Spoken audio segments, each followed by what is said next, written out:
bu şekilde onu alıp vardılar.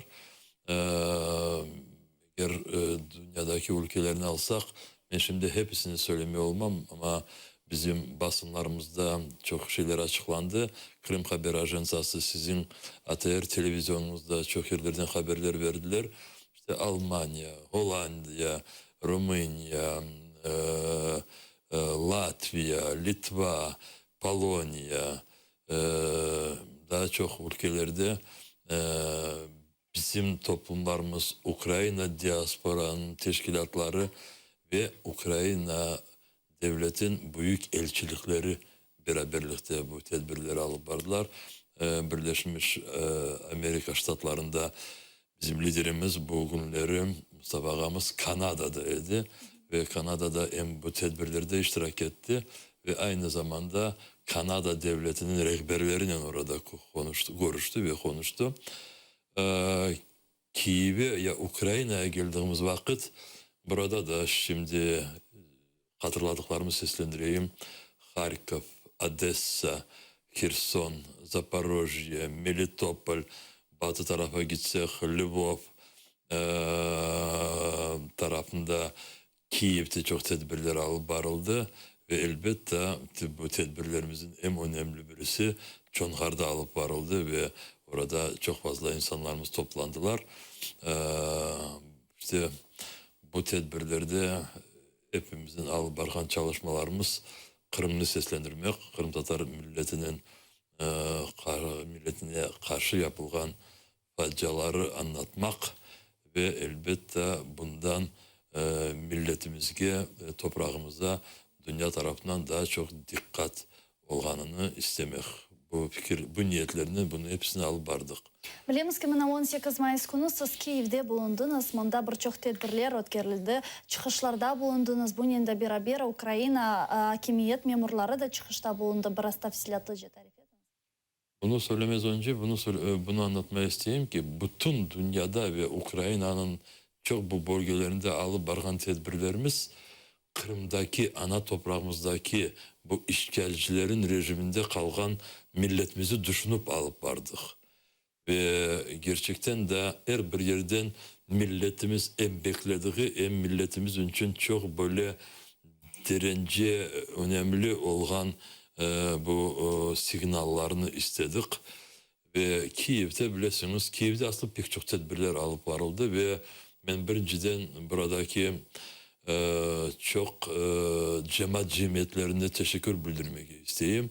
Kırım Tatar Milli Meclisi'nin beraberlikte böyle onlardan çeşit formalı tedbirler geçirdiler. Sergiler olsun, toplantılar, foto sergileri, böyle diğer toplumlarla beraberlikte konuşmalar, filmler sürgünlüğe bağlı ya da bugün Kırım'ın durumuna bağlı. Ama iki tedbir işte bu alıp alınan tedbirlerin merkezi tedbirleri gibi olundu. Ortasındaydı. Birincisi saat 3'te 18. Mayıs'ta Ukrayna Opera binasında böyle matem şeklinde Requiem konserti alıp varıldı ve onun öncesine Ukrayna Cumhurbaşkanı Poroshenko bir açıklama yaptı ve aynı zamanda Kırım Tatar Milli Meclisi de orada konuştu. Bu büyük salonda onda bir buçuk bine yakın insan toplandı. Orada Kırım Tatar Milli Meclis azaları, cemaat cemiyetlerin temsilcileri, bize yakın olan toplumların vekilleri, bütün burada Kiev'teki yerleşken diplomasi misyaların ya da büyük elçiliklerin temsilcileri, çok büyük elçiler orada var ediler. Elbette hükümetin de azaları orada, bakanlar, bakan yardımcıları. Bütün bu oradaki alıp varılgan tedbir televizyon kanalları canlı dağıttılar ve inşallah oradaki birinciden Kırım'da yaşayan milletimiz bunu hepsini seyretmeyi becermiştir ve oradaki bütün açıklama yapılanların da manasına varmıştırlar diyeyim. Saat 7'de akşam Kiev şehrinin merkezinde bu müstakil meydanda ya da Maydan Nizalarnısı Orada Kırım Tatar Milli Meclis tarafından bütün Ukrayna matem mitingi alıp barıldı.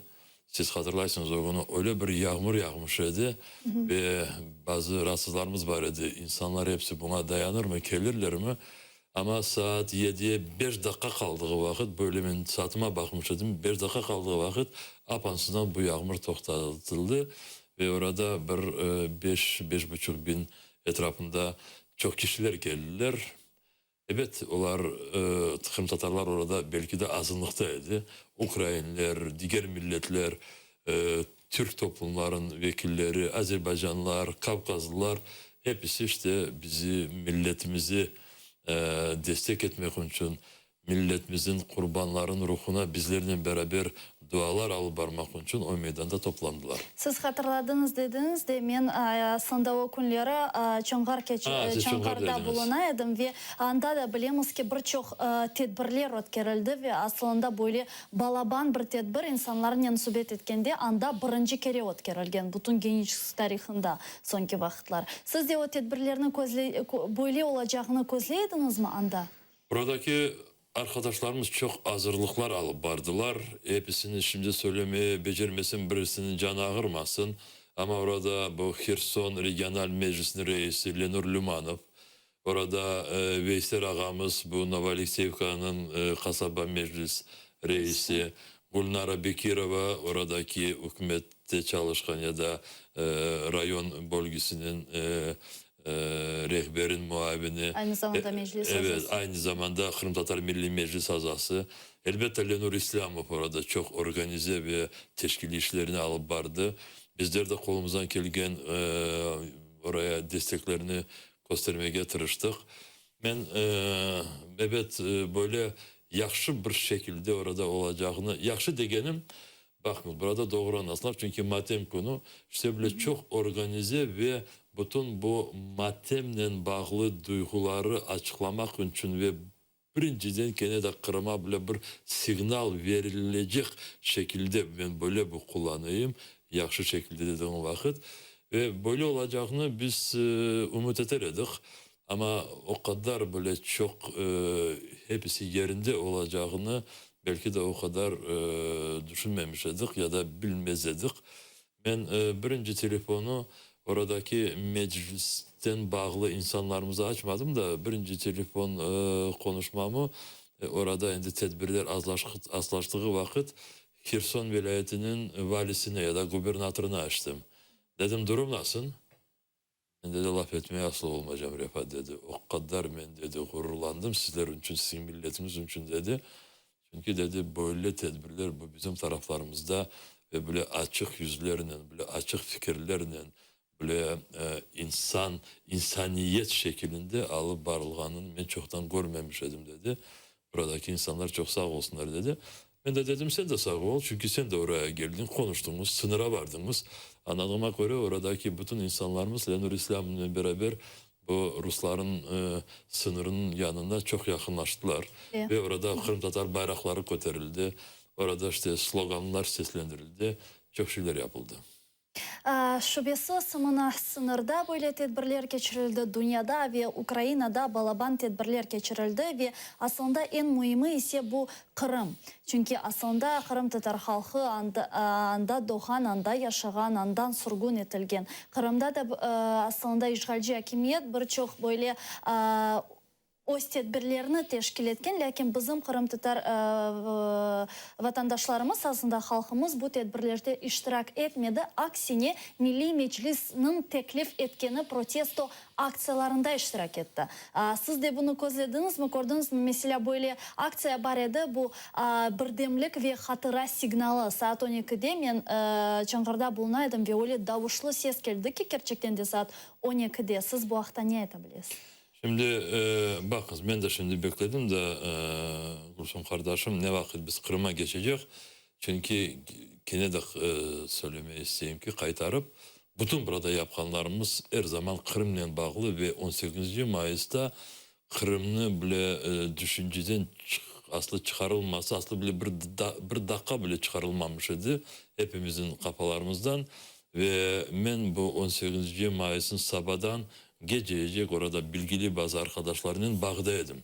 Ve bu arkadaşlarımız Kırım'ın çeşitli etraflarında var idi. Çünkü birinciden çok büyük rahatsızlarımız var idi. Bu cinayetleri ne yapacaklar? Bu işgalciler daha ne ağırlıklar getirecekler? Bilirsiniz 18. Mayıs'ın o günde bazı vilayetlerdeki bazı bölgelerde, Kırım'ın bölgelerinde Kırım Tatar bu regional meclis reisleri meclisler adından böyle müracaatlar vermişler. İşte Kırım Tatar bu milletin sürgün edilgen gününde matem tedbirler geçirmek için hepsine reyt ettiler. Birisine razılık vermediler. Sudak'ta razılık vermediler. Kapı'da vermediler. Diğer bölgelerde hepsine yok dediler. Ve sonunca kendileri de ne yapacaklarını kendileri de gene vakit bu işgalciler tarafından bir şeyler açıklamamış ediler. Bu 18. Mayıs arifesinde bu oradaki işgalcilerin işte en büyük işgalcisi ya da asıl bandit kendisi Sergey Aksyonov bu kendi binasında Kırım Tatarlarını temsil etken bazılarını toplamış iken işte temsil etken kendisi öyle kullanıyor bu kelimeni. Ben baktım bu reportajlarını. İşte orada bir taraftan Remzi İlyasov, Zavur Smirnov, Ruslan Balbek, muftimiz orada, Fevzi Yakubov orada bu 17'sini onları topladı da ve işte böyle bir planlarımız var deyip bazı yerlerde devlet de işgalciler tarafından böyle yapılacak tedbirlerini seslendirmişler ve cemaati oraya getirmesi için hepsine böyle buyruk verdiler. Bu bizimkilerine kimler varıp onlarla çalışalar. Ama siz söylediğiniz gerçekten de çok doğru. Bizler siz de buna çok yardımcı oldunuz ATR telekanalı. Bizler buradan geçen haftası bir hafta önce kendilerimizin böyle tekliflerimizi seslendirdik Kırım için. Dedik ki anlaşıldı. Böyle birlikte toplanmaya ve dualar alıp barmağa bunlar razılık vermeyecekler. Ama 18. Mayıs'a da böyle bir hatıra konunda bu milletimize karşı böyle genosit yapılganını hatırlamak, kurbanlarını hatırlamamak için ve yollarga, meydanlarga çıkmaması da hiç mümkün değil. Çünkü insan ondan sonra aslı birinciden kendisini hürmet etmeyecek. Nasıl öyle olur da Sovyet zamanlarında mezarlıklara varıp dua okur dedelerimiz, babalarımız. Şimdi bunlardan korkup da evlerinde aslı öyle bir şeyler asıl birisi düşünmesin deyip işte sizin yardımınızla biz burada planlarımızı seslendirmiş idik. Dedik ki saat 11:41 dakika geçtiği vakit 18. Mayıs'ta hepiniz oradaki bilgili yerlerine geliniz. Hatıra taşın yanında, abidelerin yanında, azizlerin yanında bir şey olmasa köylerimizde caminin yanında varabilirsiniz.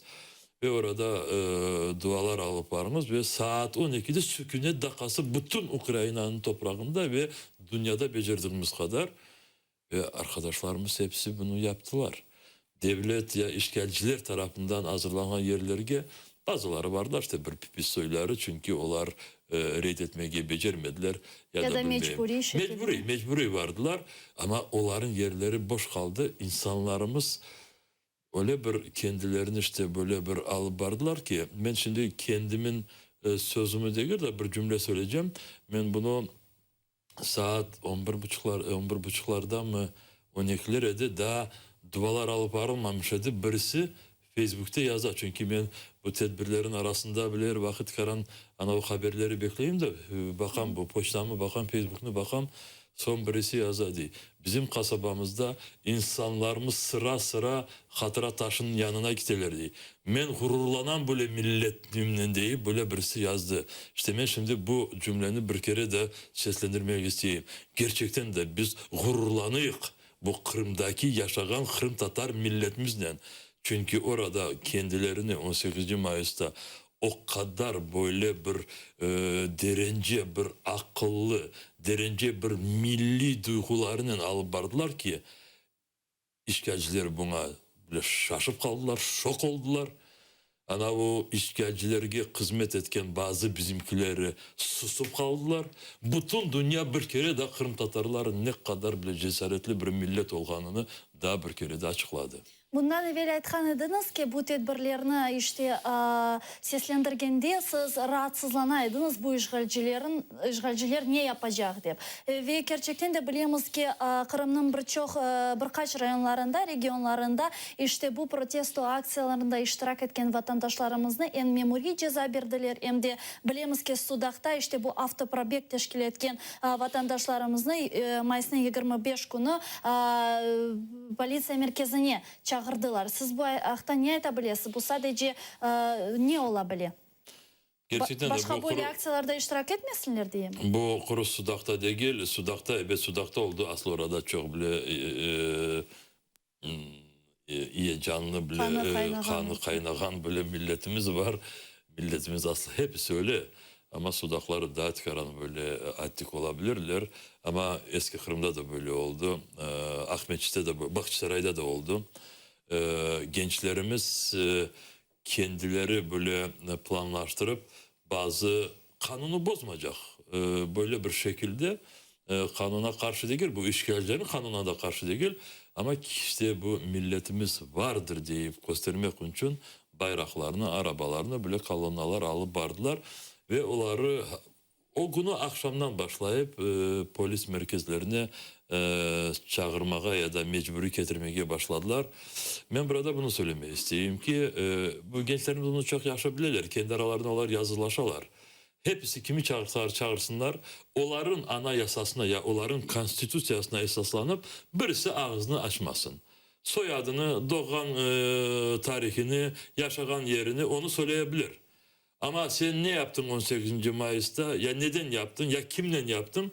Dersin ki sizin konstitüsyanızda böyle madde, ben özüme karşı bir şey söylemeyeceğim.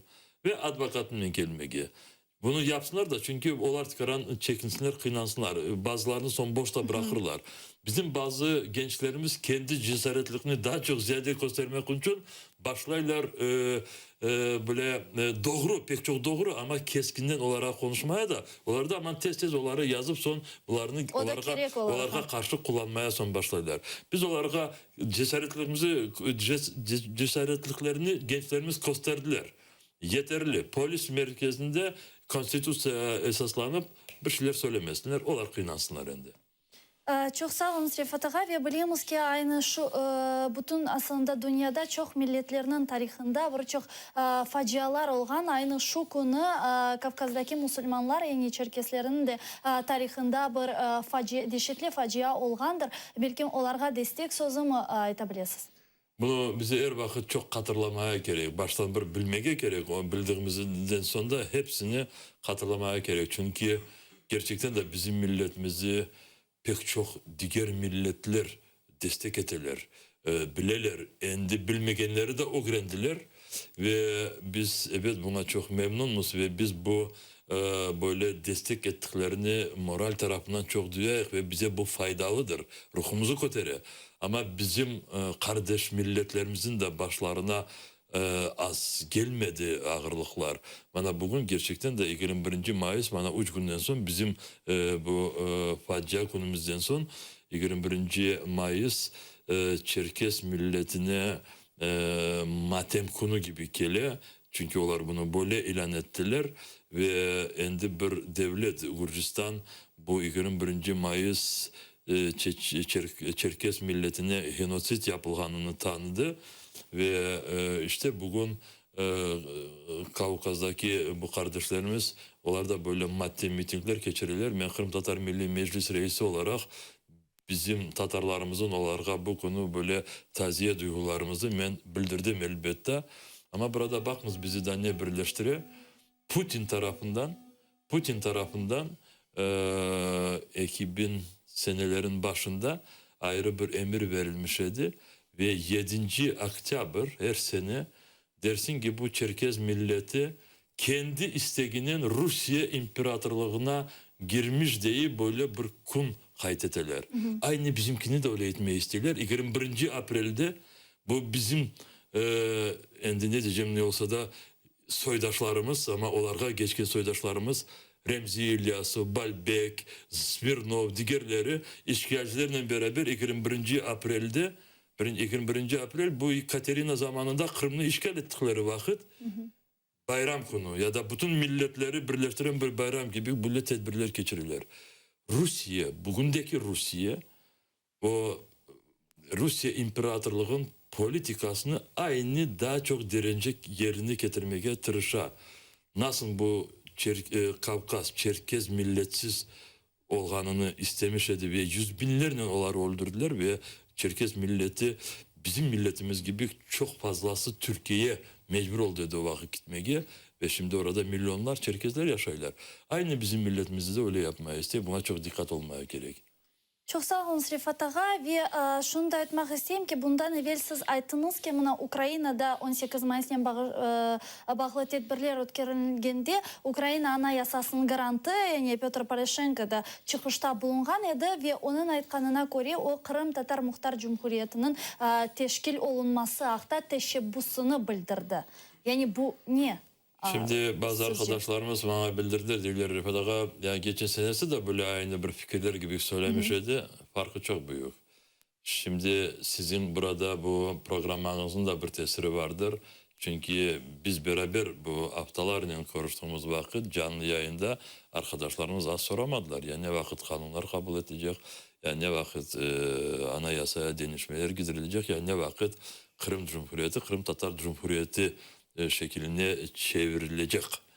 İşte bunların biz hepsini toparlayıp devamlı konuştuk ve bu açıklamalar şimdi 18. Mayıs'ta bu Requiem'deki olan açıklamaların devamı bir iki hafta içinde olacak ve anayasa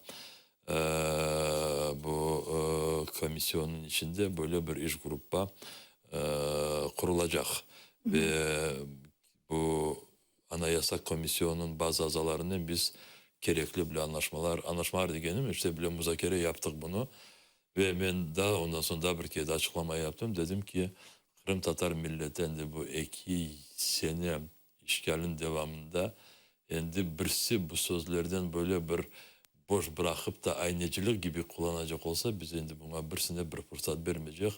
Benimce bu sene bu anayasa tarafından anayasa komisyonu tarafından birinci böyle bakılışı için bu değişmeler gösterilecek. Çünkü anayasaya gerçekleştirmek için bu bütün değişmeleri iki toplantıda bakmaya gerekiyor. Yukarı şurada bu sene birinci toplantı geçirilse ikincisi çok tez olacak. Çünkü 300 ses, 300 oy kullanmaya gerekiyor. Onun için bazıları çok sabırsızlıklarını biz koruyoruz ama bizi de yaxşı anlasınlar. Böyle gerçek işlerini adım adım hazırlamasan meydana çıktığı vakit boş netice de olabilir. Şimdi biz Ukrayna parlamento tarafından 2 sene içindeki kabul edilen kararlara göre işte Kırım Tatar milletinin kendi toprağında kendi devletçiliğini kurması hakkı var. Kırım Tatar milleti tamirli millet, Kırım Tatar milleti tarafından seçim edilen meclis ve kurultay tanılsın. Biz bütün bu basamakları adım adım geçtik. Endi prezident bütün dünyaya bunu seslendirdi. Biz şimdi bu ideyanı bizim bu batıdaki ve Amerika'daki partnerler de kullanıyor. Onlar da buna çok dikkatli olacaklar. İnşallah bunu da çizecek. Çok sağ olun. Size böyle vatandaşımızdan meraklı bir böyle sual geldi. 18 мая мы вышли с лозунгами «Крымско-татарская автономия. Путь к возвращению Крыма». Теперь дело за малым – вернуть Крым. Деп yazdı vatandaşımız. Arkadaşımız yazdığını ben çok yaxşı anlayayım. Çünkü biz de şimdi bakınız her bir şeyini böyle derince belki de açıklamasız bana şimdi zor olur.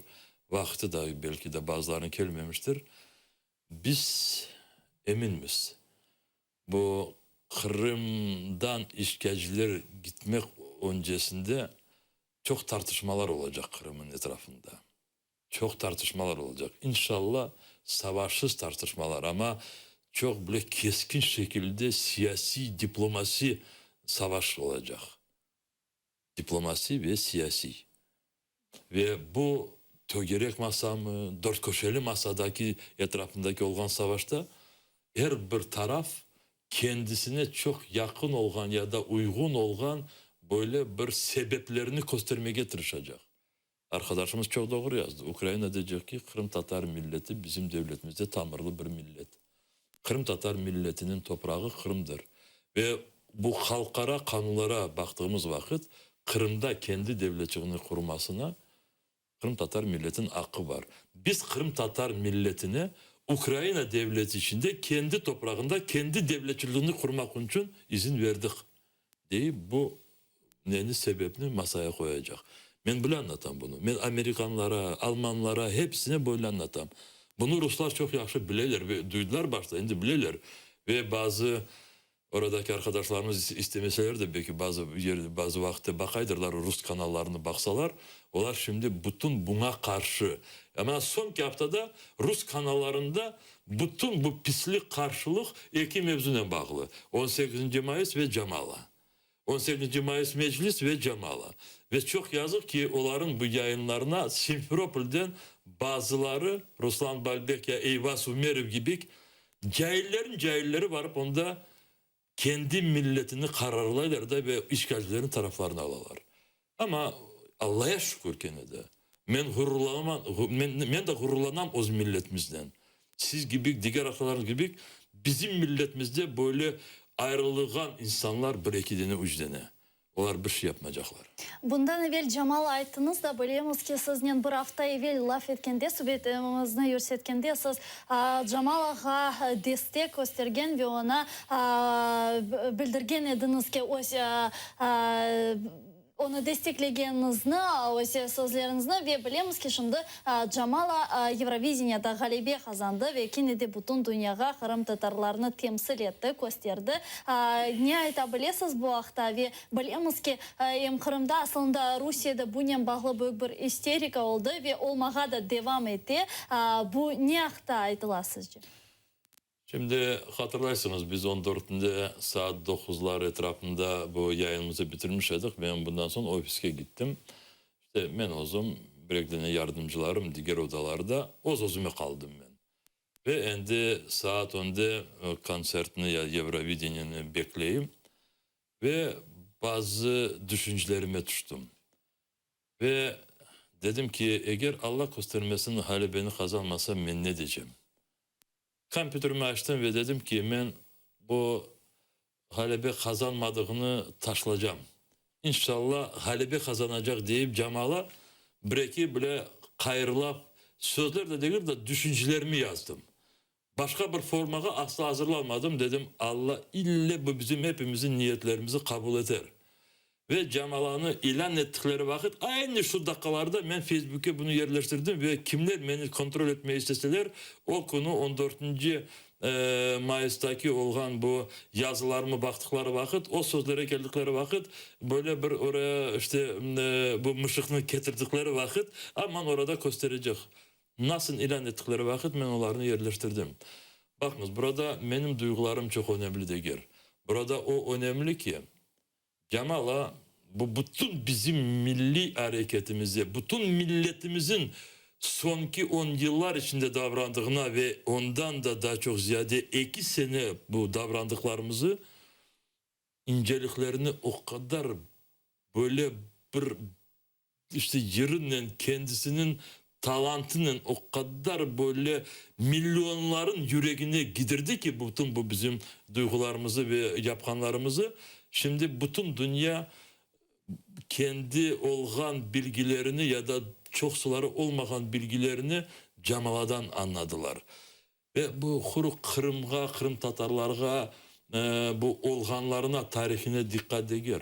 Kırım Tatar milletinin bugündeki durumuna ve Kırım'ın geleceğine ben bunu hepsini bağlayayım. Çünkü Cemal'a bunu becerdi. Çok sağ olsun ve ana babası, yakınları kendisi çok böyle şanslı ve bahtlı olsunlar. Kızımız becerdi.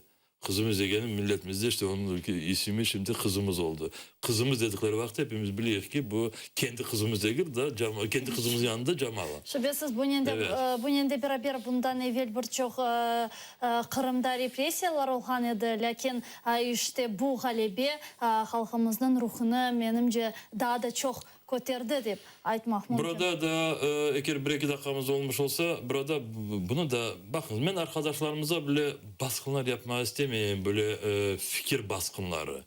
Ben bütün bizi seyretkenleri kendileri çok düşünüp da ya bizim düşünlerimize yakınlaşsınlar ya belki de bizden tıkaran farklı olsunlar ama kendilerinin fikirleri olsun.